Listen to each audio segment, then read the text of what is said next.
Hey Eric, I have a question. My watch quit on me, so I was wondering if you could tell me. What time is it?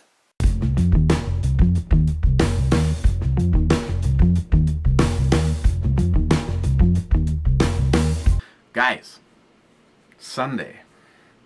Sorry, it was a bunch of stuff. Right off the bat, I got in a big fight with Chuck over at my Hollow Point, but I kicked his ass. No, actually, I had my first dermatology appointment, and they already wanted to look at something, so they had to do a biopsy of my nose. And if you've ever had that done, I don't need to explain to you how much fun that was. And if you've never had it done, hope that it doesn't have to, because they started off with a big ass syringe, and they kept like 4 different areas to numb it before they took off a cheese slicer and just basically took the whole top off. And I'll find out the results. But before we get going, as always, because this is the advertising brew review channel, I want to say thank you to a few people. One, I have a guess as to who sent this, but nobody said they were gonna send it, and there was no information. Which, again, if you're gonna send something, please let me know who you are. You know, if you don't want to be known, just put it in there. Hey, this is, for instance, my buddy Chris down in Texas. No, it's not Army Stinger. Sent me that Crimson Trace laser and just said, you know, I'm just doing this as your friend, and you know, if somebody wants to know, just tell them I'm Chris in Texas. So yeah, so I've had, you know, several things show up and have no idea who they were. But someone sent some gun skins. These are the they go on like PMags. Well, not like PMags. They go on PMags. And these are the American flags. So I'll put these on because the mystery person sent a bunch of PMags, so I have something to put them on. Next, a huge thank you. I have to do this before we talk about alcohol because I was told otherwise she'd kick my ass. But Mrs. Nyhap, who happens to be a huge good for you, you know, she'll tell you about the poison that we're putting in our system, and she will help you get the poison out of your system. And she put together one hell of a care pack, along with information on it so that I can't screw this all up. The men's vitamins. I am supposed to take 1 strip each day with meal. We've got some kind of I don't know if it's a vitamin, some other kind of supplement. 2 of those per day. One of these per day. Yes, I'm done with the antibiotics, so I can do this. She said if I was on the antibiotics that I should finish those up first, but I don't have to take any more of those gut-tearing up antibiotics. This, which was in my refrigerator, because it says to make sure I keep it refrigerated, I'm supposed to add, have 1 teaspoon daily. Liquid dietary supplement. Kind of cool bottle. And then she sent the 3 great big containers to the smoothie mix. And how much milk and everything I'm supposed to use with these. So she sent strawberry, chocolate, and vanilla. She also sent a snack bar. And then she gave me a list of what all this is going to be doing and how much it's going to be helping me, and also has put together a list of what it would cost to do this each month.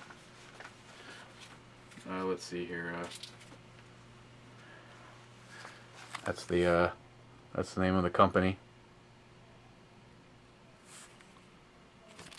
And I'm sure I'm like the normal person. She put together like a good, better, best of you know, how much to expect to pay if I was, you know, going for the full blown like the best. I'm not gonna say how much it is because I don't want anyone to be discouraged. Either you're gonna want to take care of yourself and you're going to understand what something like this does for you versus the absolute poison shit that represents like McDonald's. What did someone tell me? There's like 14 things listed on the ingredients for a McDonald's French fry. Shouldn't that be like oil and a potato? So where's the other stuff? But I will say, when I looked at what the monthly cost would be, I have to say a little bit of that holy shit kind of sank in.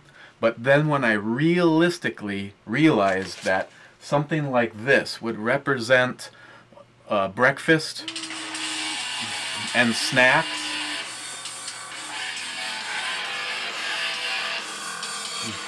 hang on, I would normally not do this, but it's important. It's intermission time, folks, so hurry, hurry, hurry. Step right over to our refreshment center for the most extravagant array of refreshment goodies ever assembled under one roof. Okay, really sorry about that. Like I was saying, when one half of the argument with your brain is that you see what it actually costs to stay on some kind of a plan like this. On the other hand, I actually sat down with a calculator and figured out what I spend each day on I wouldn't necessarily call what I've been doing lately as junk, but not to this level. This is not going to be added to what I'm already doing. This is going to take away stuff, you know, like that represents breakfast and some snacks and that kind of thing. So by the time you deduct for what I would already be spending on stuff that's going to be replacing, it's still a little bit of money, but it honestly cut it way more than in half. So either way, I'll be talking with Mrs. Nyhap, and either way, I can't wait to, you know, give this stuff a try, because when it comes down to it, if it makes you feel better and it all of a sudden adds to the fight against cancer, and then maybe helps you to, you know, not get, you know, big and ugly like Pete over at the Armory Channel, it's all a plus. Now, one more thing, and this would be, well, I guess it's not really directed at Tardisius, but I just thought I'd show you a couple three things that I got today. The first one, all are Zippos, which is why Tardisius is involved. Unfortunately, the back tag was removed, so I couldn't tell you what it actually said back there. Inside is just your standard buffed chrome. It's chrome on chrome. This one has an F on it, and that's about it.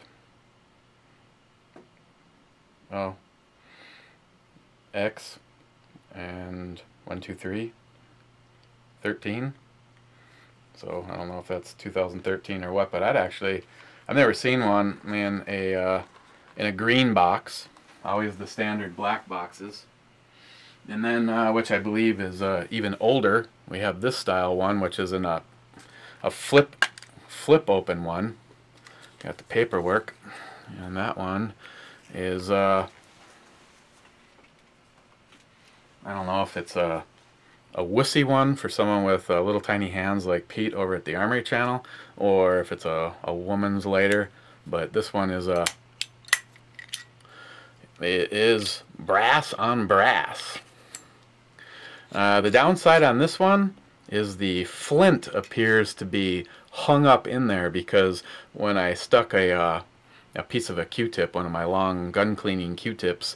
It stopped about the distance of how long a flint is. So right now it's just for show. It's never been used, but I don't know how old it is or what environment it was in, but this one has even less markings on the bottom of it.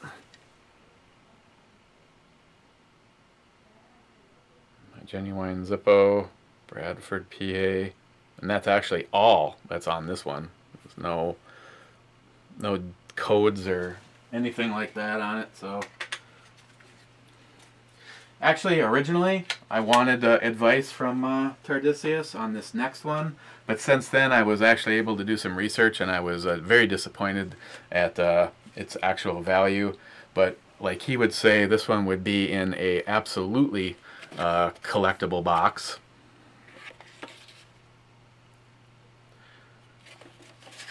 So it's got the sleeve, and then it's in a Zippo tin, and inside that is a Beatles Let It Be Zippo and a Beatles keychain. And this originally said Zippo collectible, $30.94.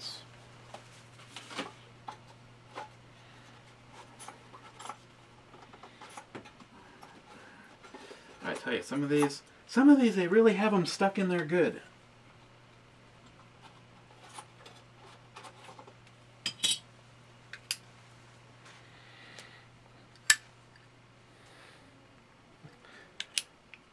This one is obviously it's chrome on chrome, very dusty. I see this one does have a flint in it, but I have not put fluid in it yet. Still got the parts of the sticker stuck on the back, but found it on eBay for actually less money than it said in there, but it's still it's still kind of a cool thing. So I just thought I'd show you that. Probably would have more meaning to a Zippo collector than it would be, or a Beatles fan, because like I said, I have, this says 1996 Apple Corp Limited, all rights reserved. So in what, 19 years, it has according to the inside tag, it has lost 94 cents. Okay, what are we looking at today? We're just going to chug this whole bottle of supplement. Or not. Okay, so we got the supplement shown and out there, so I don't get my ass kicked. So now we can do the brew review. We're going to be looking at a double IPA from Middle Ages. This one is from Syracuse, New York, and this is it's another one from Matt. 10% by volume, and the bottle top looks something like that. Oh, and Green Bay lost today, unfortunately. So did the Vikings. The Vikings suck. They pretty much were just doing great all the way until they lost. But I'm not bitter.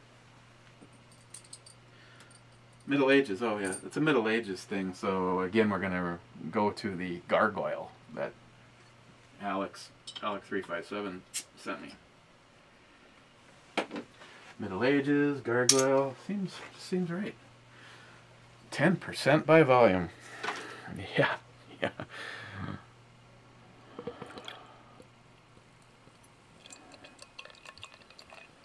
Due to that alcohol, I think I'm going to get a little carried away and just pour it right down the center.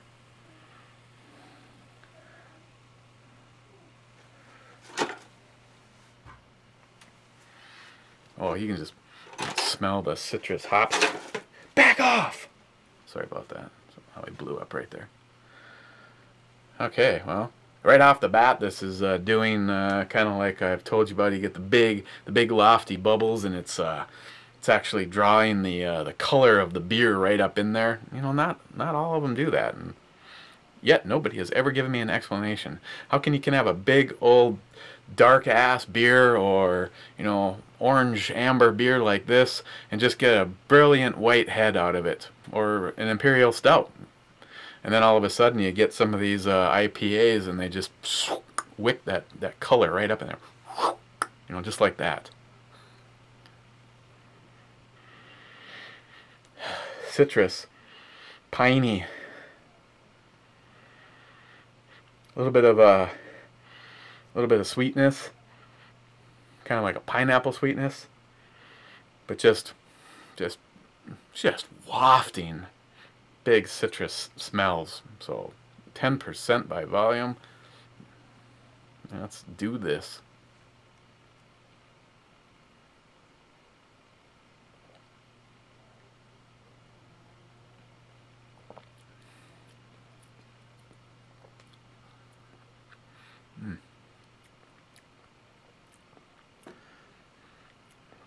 Just waiting for it. It's like continuously like changing.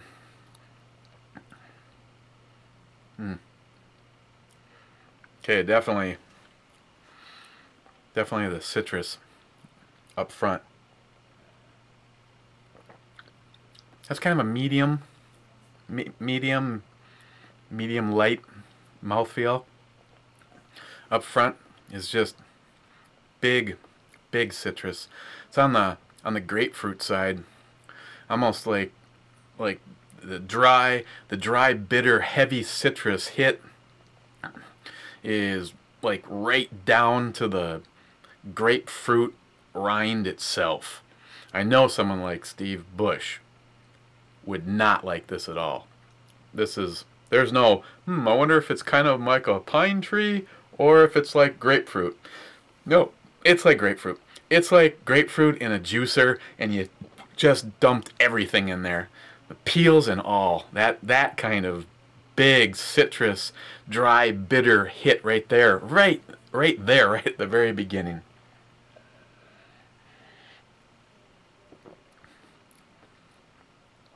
And as that kind of burns away,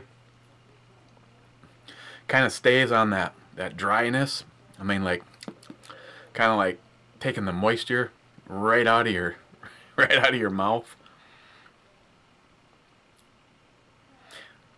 Yeah, I'm developing a Travis and Heffy joke to go along with that, but it kind of went from tasteless right into inappropriate, so I'm just gonna keep that one to myself.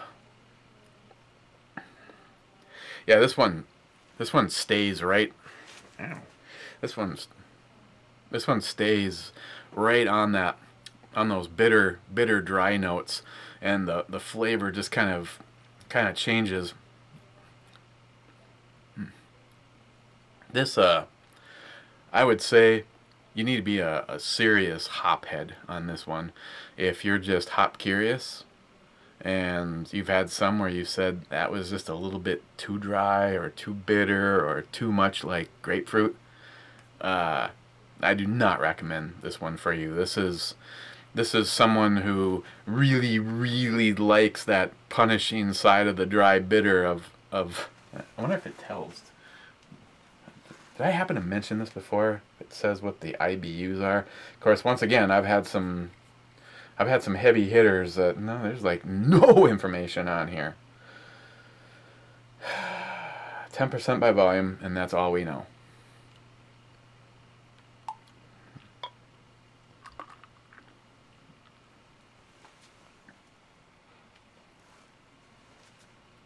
But this guy right here has a lot of junk in the trunk.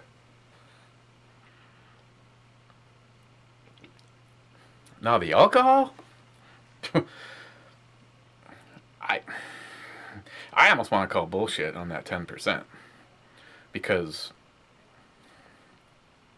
just not, I'm just not picking up on the alcohol at all. I mean, at all. Like, I shit you not, kind of a thing.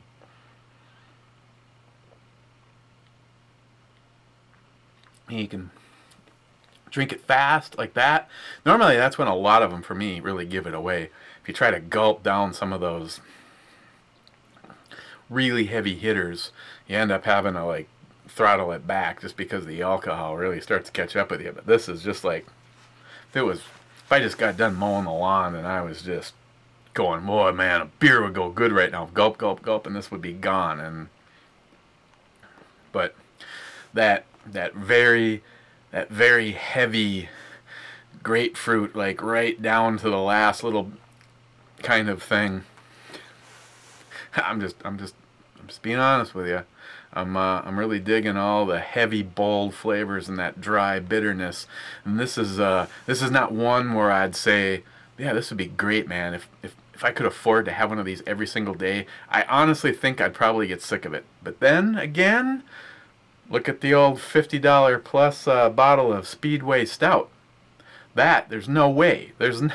I don't care if I won the biggest lottery possible. You know, of course, I already feel like I do because, you know, Chuck is a close personal friend. And, I mean, just knowing that he's there for me just always means so much. But this is not one that I could do all the time. You know, it's an IPA, so it's not like you're going to sit and cellar it. But if you had hands on, and, you know, you could always pick one of these up. Yeah, every now and then it would be nice just because of all that bold flavor in there. But I can see where this is going to be something that just as many people are probably going to not like it as like it. I mean, like I said, if I knew that I was going to have a room full of IPA, you know, hop nuts, it just sounded way wrong when I stopped to think about that.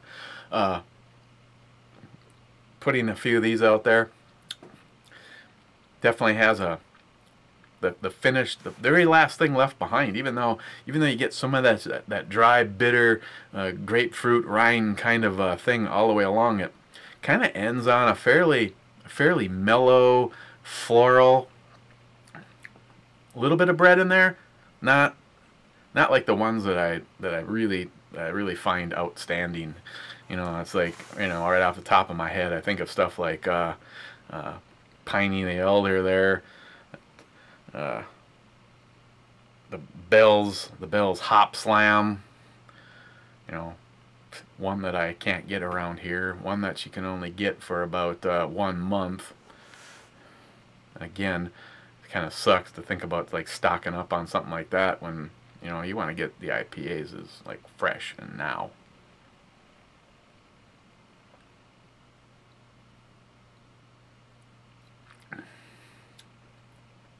Yeah, that's just all around a heavy hitter.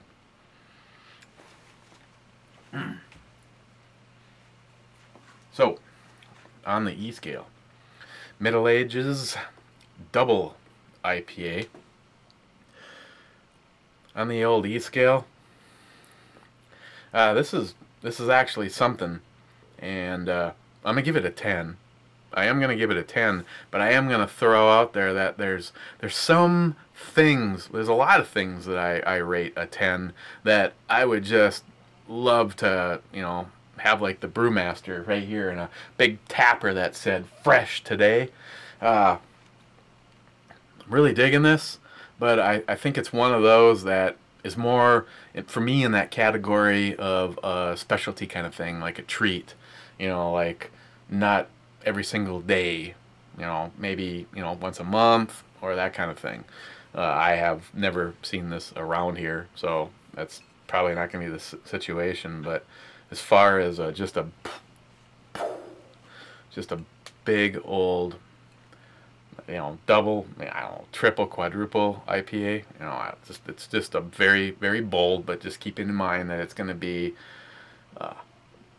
some reason it just that Mickler's 1000 IBU just didn't seem like it had the the intensity that this thing has. So it is not going to be for everybody. But if you are a serious hophead, it is definitely worth the experience. So I thank you, Matt. That was very good. I guess outstanding is probably more the word. Very good is... It's very good. Okay. Tomorrow. If there's a tomorrow. I'm sorry, you know. Well, actually, I'm not, because everybody but Chuck, you know, understands that, you know, like, for instance, the AR giveaway. I probably should get some kind of an update. I'm kind of waiting to see what shows up tomorrow. The problem is I'm getting piles of the stuff that, you know, like bloody PMags, things that are not super relevant to actually being able to complete this damn rifle, but the stuff that I need to proceed past the point that it looks like a stick with a handle, I don't have. So unfortunately I have stuff to show in an update. I just have no updates for the rifle itself. But, you know, maybe a bunch of those things will change, maybe, you know, tomorrow. But let's just say that we do get together tomorrow. Whew, yeah. You know, just to be a tease, I'm gonna show you this. It's probably something that 9.9 out of 10 of you probably won't be able to ever get your hands on. Bent Paddle Brewing Company, right here in Duluth, Minnesota. This is their Double Black. It is a barrel aged. I want to say that it's 6 months. It's conditioned for 6 months in oak bourbon barrels. And this is obviously a very, very limited edition. Deep dark chocolate and coffee tones, along with dark stone fruits and that bourbon whiskey finish. And of course it's got the wax top, and we all know that that is just a given, that the beer inside has to be, you know, perfect. Don't think we're gonna look at this tomorrow. See, I got something in here yet from two things from Johnny. The one I'm putting off, the Lone Star. Thomas Creek Red Ale, or New Belgium Rampant. I tell you what, we're gonna look at the Rampant tomorrow. I would like, you know, to exaggerate and say I have no idea what this is like. I have had a lot of things I really like from New Belgium Brewing.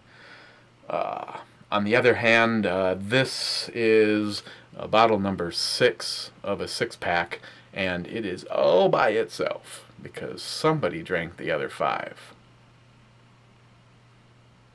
But we don't want to give it away. So let's take a more in-depth look at this tomorrow. This guy is a 9 and a, is that a 9 or an 8? 8.5%. And it's best enjoyed by February of 2015. So this is fresh as Heffy with a brand new pair of boxers. That's right, he doesn't wear boxers. So look at this tomorrow.